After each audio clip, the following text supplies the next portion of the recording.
ভাই, কারো পানি লাগবে? পানি। শেষ নিঃশ্বাস ত্যাগের 15 মিনিট আগেও ঠিক এভাবেই পানি বিতরণ করছিলেন মীর মুগ্ধ, যার চলে যাওয়াতে শোকের ছায়া এখন গোটা দেশে। সোশ্যাল মিডিয়াতেও তাকে ঘিরে আলোচনা। তার জন্য নেটিজেনদের হাহাকার। গত 18 জুলাই প্রাণ হারানো মুগ্ধকে নিয়ে মুগ্ধতার যেন শেষ নেই, যেমন শেষ নেই আফসোসেরও। ছিলেন দারুণ মেধাবী এক ছাত্র, সাথে টপ লেভেলের ফ্রিল্যান্সার।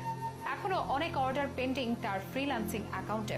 অর্ডার আছে, কিন্তু মানুষটার নেই। যমজ 2 সন্তানের একজনকে হারালো তার বাবা মা। এই হাহাকার শুধু তার পরিবারের নয়, এই হাহাকার পুরো বাংলাদেশের। ভালো খেলোয়াড়, গায়ক, সংগঠক হিসেবে গত 4 বছর ধরে মুগ্ধতা ছড়িয়েছেন খুলনা বিশ্ববিদ্যালয়ের ক্যাম্পাসে। গণিতে স্নাতক শেষ করে গত মার্চে ঢাকায় আসেন। এমবিএতে ভর্তি হন বাংলাদেশ ইউনিভার্সিটি অফ প্রফেশনালসে তথা বিউপিতে। বেঁচে থাকলে